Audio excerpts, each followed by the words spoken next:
Welcome to the kitchen. Today we're talking about dehydrating apples.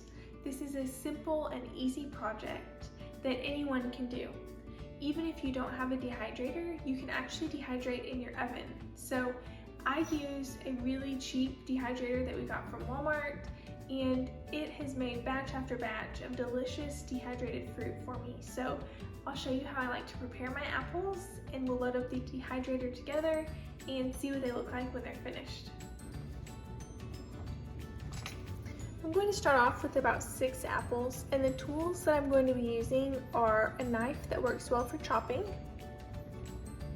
I also have an apple peeler and a corer. With each apple, I'm going to start off by peeling off the skin. You can leave the skin on when you dehydrate apples, but I don't like the texture very much, so I prefer to remove them.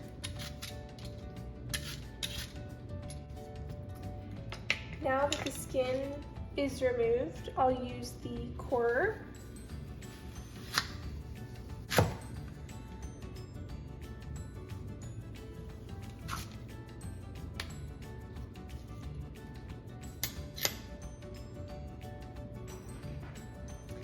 And then I will slice my apples. I find that they are the best when I slice them as thinly as possible.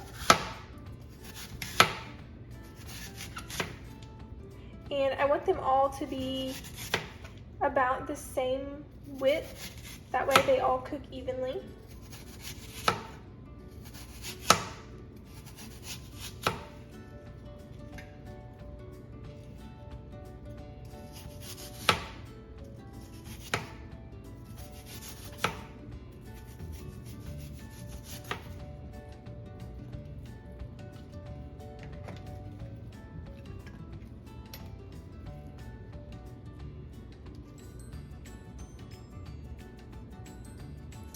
Okay, first apple is done. Let's finish the rest and then we'll load up the dehydrator.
Okay, we have 6 apples that are washed, peeled, cored, and chopped up.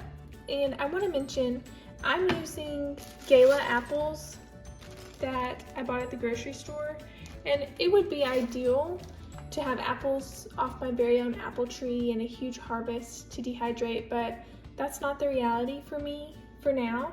And I find that food preservation is something that seems very intimidating, so I'm working now to practice with fruit from the grocery store dehydrating just because I can. I'm not needing this to be a long-term storage over the summer, over the winter. I'm planning on eating this as a snack within the next couple weeks.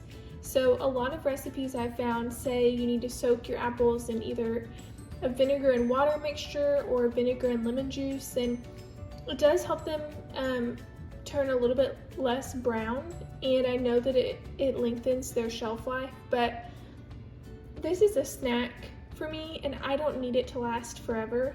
So I'm going to just use plain old apples and put them in the dehydrator.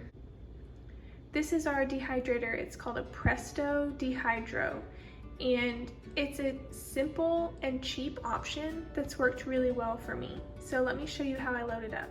Okay, I have the bottom row placed on the dehydrator, and I'm just going to line up my apples in a single layer.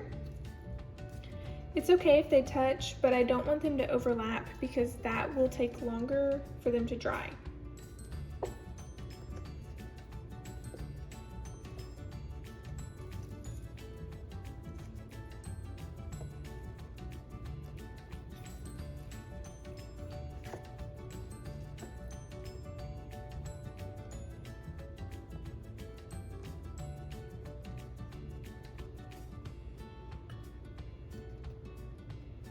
If you have any pieces that are a little thicker like this one, I like to place them toward the bottom because it is warmer at the bottom and they'll dry faster.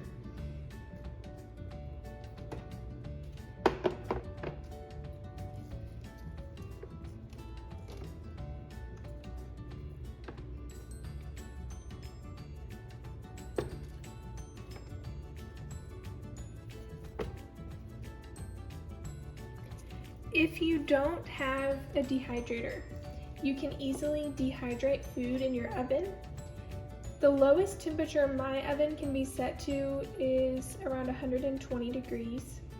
So if I were to dehydrate using the oven, I would lay out my apples in a single layer just like this, but on a baking sheet. I'd set my oven to the lowest temperature it would go on, and it will take a couple hours in the oven, just like it'll take a couple hours in the dehydrator.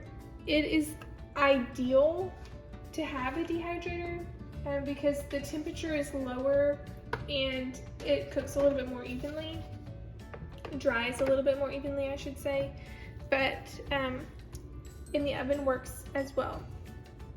So if you don't have a dehydrator, don't let that stop you from trying if dehydrating food is something you want to do, because there are a lot of recipes that can be modified to using just your regular oven. I've also seen some recipes where you dehydrate in the microwave, and I haven't tried those yet, but that might be something to look into as well.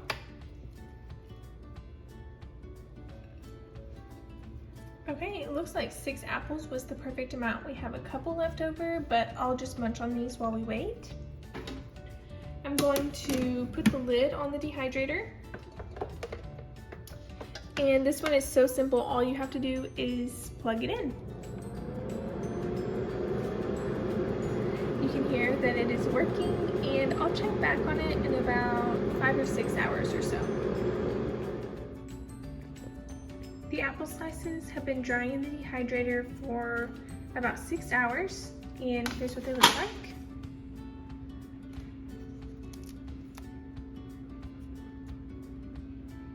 They are nice and thin and dry, and what I'm going to do is let them cool, and then I'll package them up. I'm going to use this mason jar with a twist-on lid for most of the apples, and a Ziploc bag if I have any leftovers.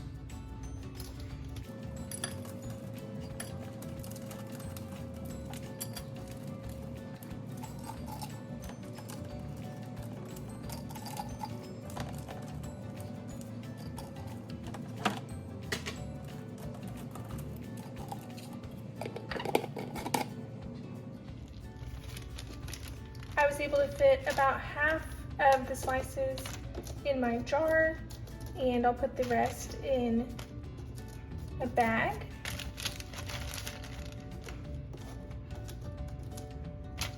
And these apple slices will keep like this in an airtight container for a couple of weeks, but I like them so well. I'll eat them as snacks and probably have them finished within 2 weeks or so.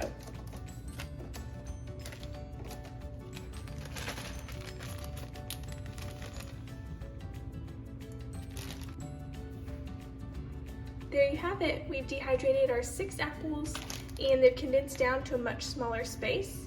And we can store them for later use or just eat them as a snack like I will. I hope you'll give it a try.